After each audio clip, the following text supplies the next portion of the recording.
So hey guys, welcome back to another video. का स्वागत है आज के एक नए वीडियो के अंदर। तो दोस्तों, black hole the information paradox पे वीडियो आ चुकी है, तो अगर आपने नहीं देखी है तो आई के बटन पर क्लिक करके देख सकते हैं। तो दोस्तों, ब्रह्मांड वो इतना बड़ा है कि अगर हम उसे खोजना शुरू करें तो वो कभी ख़त्म ही नहीं होगा, और उसके अंदर ऐसे कई सारे रहस्य हैं जिनको जानने के लिए हम हमेशा उत्सुक रहते हैं। और उसमें से सबसे बड़ा रहस्य है ब्लैक होल का। तो ब्लैक होल के ऊपर इतनी सारी थ्योरीज हैं, और उसके अंदर जो भी मैटर जाता है और वो कहाँ पर जाता है उसके ऊपर भी इतनी सारी थ्योरीज है जिनको मतलब सुनाकर ये वीडियो 2-3 घंटे की हो जाएगी। तो इसको मैं शॉर्ट में कवर करूंगा, और आज मैं आपको बताऊंगा ब्लैक होल की कुछ थ्योरीज के बाद में, और साथ ही साथ बताऊंगा वाइट होल के बारे में। क्या वाइट होल क्या है? अगर आपको ये नहीं पता है तो इस वीडियो को एंड तक जरूर देखना। तो चलिए अब वीडियो शुरू करते हैं। पर हाँ, वीडियो शुरू करने से पहले अगर हमारे चैनल पर नए हैं तो चैनल सब्सक्राइब करके नोटिफिकेशन पर सेट कर देना, जिससे आपको हमारे वीडियो के अपडेट्स मिल जाए जैसे हम वीडियो अपलोड करें। तो गाइस, मेरा नाम है ईशान और आप देख रहे हैं टेक्निकल शान। तो चलिए शुरू करते हैं। तो ब्लैक होल का कंसेप्ट सबसे पहले रखा था जॉन मिकेल ने 1785 में, और उसके बाद एल्बर्ट आइंस्टाइन ने 1915 के अंदर अपनी थ्योरी ऑफ जनरल रिलेटिविटी की मदद से इसे पूरा सिद्ध भी किया था। और उन्होंने ये कहा था कि स्पेस टाइम में एक ऐसा क्षेत्र जहाँ पर ग्रेविटी इतनी ज़्यादा हो कि वो लाइट को भी अपने आसपास से जाने ना दे। और उन्होंने एक और चीज़ को जन्म दिया था, वो थे वाइट होल्स।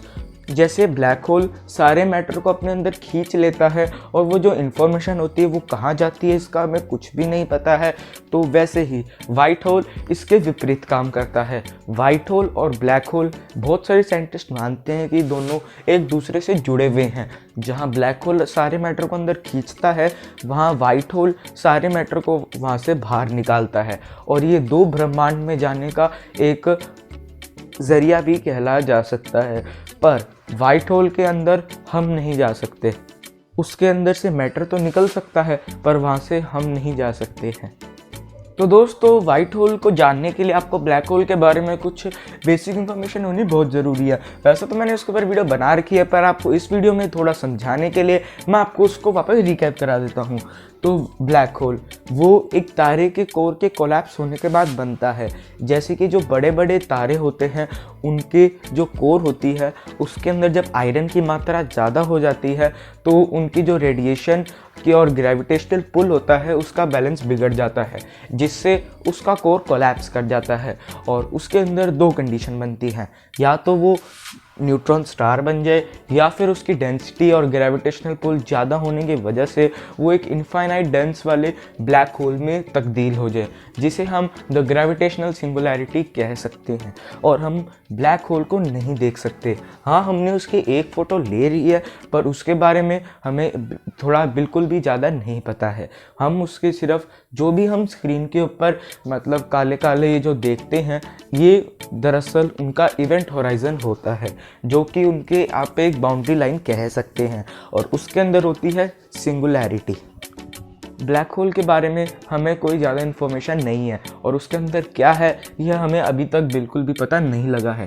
हमने उसकी क्लियर फ़ोटो तो ले ली है, पर आने वाले कुछ सालों तक हमें नहीं लगता है कि हम उसके बारे में कुछ ज़्यादा जान पाएंगे। पर कुछ थ्योरीज़ हैं जो हमें आगे की इन्फॉर्मेशन देने में मदद करती है। तो आइए उन थ्योरीज़ के बारे में थोड़ा पढ़ लेते हैं। तो इसमें सबसे पहली थ्योरी है कि हम उससे टाइम ट्रैवल कर सकते हैं।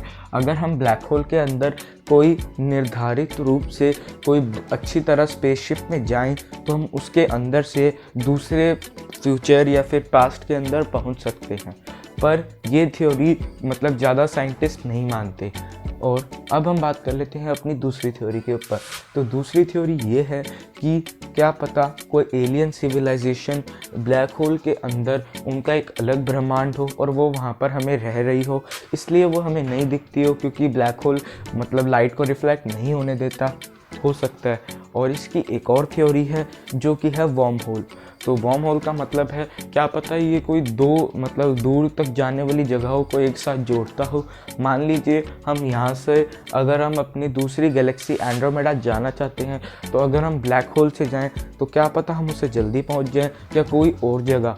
तो ये भी एक थ्योरी है कि वॉर्म होल से हम मतलब एक जगह को दूसरी जगह से जोड़ती है। पर जो मेन थ्योरी है जिस पे सारे साइंटिस्ट विश्वास करते हैं वो है कि अगर आप कोई ब्लैक होल में चले जाते हैं तो आप वहाँ से कभी भी नहीं निकल सकते, और उसके अंदर जो भी इंफॉर्मेशन और मैटर जाता है वो वहीं पर फंस कर रह जाता है। एक और सिद्धांत है जिसे दूसरे ब्रह्मांड से सिद्ध भी किया गया है, वो की है कि हम मतलब जो भी इंफॉर्मेशन उसके अंदर जाती है ब्लैक होल के अंदर उसे हम रिकवर कर सकते हैं। और यहीं से आइडिया आया था वाइट होल्स का, कि वाइट होल जो भी मैटर ब्लैक होल के अंदर जाता है वो उसके विपरीत यानी कि उसके साथ जुड़ा होता है, और वाइट होल सारे जो भी मैटर है उसको वहाँ से रिकवर करके निकाल देता है। बहुत सारे साइंटिस्ट ये मानते हैं कि जो भी मैटर ब्लैक होल या फिर कोई भी मैटर होता है वो कभी भी नष्ट नहीं हो सकता, क्योंकि महान खगोल शास्त्री एल्बर्ट आइंस्टाइन और एल्विस न्यूटन इन दोनों का मानना था कि मैटर कभी भी नष्ट नहीं हो सकता, वो अलग अलग रूपों के अंदर अपने आप को बदल सकता है। अगर हम ये मान ले कि ब्लैक होल मतलब हमेशा हमेशा के लिए जो भी हम मैटर उसके अंदर जाता है उसको एक अच्छी तरह संभाल कर रखता है, पर जब 1985 में स्टीफन हॉकिंग ने हॉकिंग रेडिएशन का इजाद किया था जिसे सारे साइंटिस्ट एकदम सही मानते हैं, उसका क्या? हॉकिंग रेडिएशन के अनुसार ब्लैक होल भी एनर्जी को रेडिएट करता है और उसकी वजह से बहुत समय के बाद वो अपने सारे मास को खो देता है, जिसकी वजह से एक सुपरनोवा एक्सप्लोजन होता है। तो जब वो सुपरनोवा एक्सप्लोजन होता है तब वो ब्लैक होल के अंदर जो भी सारा मैटर था वो आखिर कहाँ जाता है। और हॉकिंग रेडिएशन की जो थ्योरी थी वो इसके विरुद्ध है कि मैटर को कभी भी नष्ट किया नहीं जा सकता, और एस्ट्रोनॉमी के क्षेत्र में इसके ऊपर कई सारी लड़ाइयाँ और विरोध चल रहे हैं। पर अगर हम ये सोचें कि ब्लैक होल अपने अंत के समय में एक वाइट होल में तब्दील हो जाता है और जो भी सारा मैटर है उसे बाहर निकाल देता है, तो ये भी एस्ट्रोनॉमी के क्षेत्र में बहुत बड़ा टर्निंग पॉइंट हो सकता है। और बहुत सारे साइंटिस्ट इस थ्योरी को मानते भी हैं, पर कुछ साइंटिस्ट इससे भी आगे कदम चलकर ये मानते हैं कि ब्लैक होल और वाइट होल दोनों एक साथ जुड़े हुए हैं और स्पेस टाइम की दो जगहों को एक साथ जोड़ते हैं, जिससे हम लाइट की स्पीड से भी ज़्यादा ट्रैवल कर सकते हैं। अगर हम एक ब्लैक होल में घुसकर वाइट होल से निकलें तो हमारी स्पीड लाइट से भी ज़्यादा हो जाएगी। एक थ्योरी ये भी है कि बिग बैंग के टाइम एक वाइट होल ही बर्स्ट हुआ था जिससे सारा मैटर बना था और उससे ही हमारा ब्रह्मांड बना। अगर ये थ्योरी सही है तो हमारा ब्रह्मांड तो मतलब असल ब्रह्मांड से बहुत ही ज़्यादा छोटा है और हम भी किसी ब्लैक होल के अंदर ही कैद हैं, और जब हम उस ब्लैक होल को ढूंढ लेंगे तो उसके अंदर से निकलने के बाद हम असल ब्रह्मांड को देख पाएंगे और हम एक ब्लैक होल के अंदर ही हमारा ब्रह्मांड बसा है। पर ये थ्योरी बहुत लोगों ने नकार दी है, पर अभी भी इसके ऊपर मैथमेटिकली इक्वेशंस के द्वारा इसकी पढ़ाई की जा रही है। पर तो आपको क्या लगता है, ये थ्योरी सही है या गलत है? मुझे कमेंट सेक्शन में ज़रूर बताना।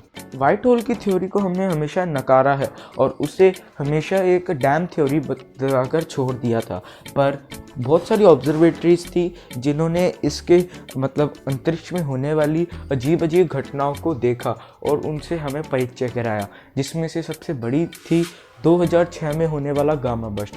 गामा बस्ट अंतरिक्ष के अंदर होते रहते हैं और ये हाई अमाउंट में रेडिएशन को रिलीज़ करते हैं, पर जो 2006 के अंदर गामा बस्ट हुआ था वो बहुत ही ज़्यादा अलग था। उसका व्यवहार साइंटिस्ट को समझ नहीं आ रहा था क्योंकि वो 102 सेकंड तक चला, जो आज तक सबसे ज़्यादा लंबा गामा बस्ट था। तो जिन साइंटिस्ट ने उसे ढूंढा था उसके पास उसका प्रॉपर एक्सप्लेनेशन नहीं था, पर 5 साल की ऑब्जर्वेशन और उसकी पढ़ाई करने के बाद मतलब साइंटिस्ट ने ये आंसर दिया कि वो एक वाइट होल के जन्म के टाइम का गामा बस्ट था, जो कि एक वाइट होल से आया था, क्योंकि जहाँ पर वो गामा बस्ट हुआ था वहाँ पर आसपास में कोई सुपरनोवा एक्सप्लोजन नहीं हुआ था, और गामा बस्ट हमेशा सुपरनोवा एक्सप्लोजन के टाइम ही आते हैं। तो उन्होंने ये बोला कि वो एक वाइट होल से आया था जिसने सारा मैटर थूक दिया, जिसकी वजह से इतने टाइम तक वो गामा बस्ट चलता रहा और उसमें से मैटर निकलता रहा। पर ये थ्योरी बहुत लोग मानते भी हैं और बहुत लोग नहीं भी मानते हैं, पर ये फिर भी वाइट होल के होने का एक बहुत बड़ा प्रमाण है। सो दोस्तों दैट बीइंग सेड, मैं इस वीडियो को यहीं पे रैप अप करता हूँ। अगर आपको मेरी वीडियो अच्छी लगी तो वीडियो लाइक शेयर कमेंट जरूर करना और चैनल को सब्सक्राइब करके नोटिफिकेशन बेल कॉल पे सेट कर देना, जिससे आपको हमारे वीडियो के अपडेट मिले जैसे हम वीडियो अपलोड करें। तो गाइज अब अगली वीडियो आने वाली है एमसीयू के ऊपर। तो एमसीयू पर आपको कौन सी वीडियो चाहिए जल्दी से मुझे बता देना कमेंट सेक्शन के अंदर। वैसे तो मैं सोच रहा हूँ कि इसके ऊपर मैं गैलेक्टस की वीडियो लाऊं, पर उसके आप क्या चाहते हैं कमेंट सेक्शन में जरूर बताना। गाइस मिलते हैं अगली वीडियो में, तब तक के लिए stay safe, stay healthy and keep being awesome.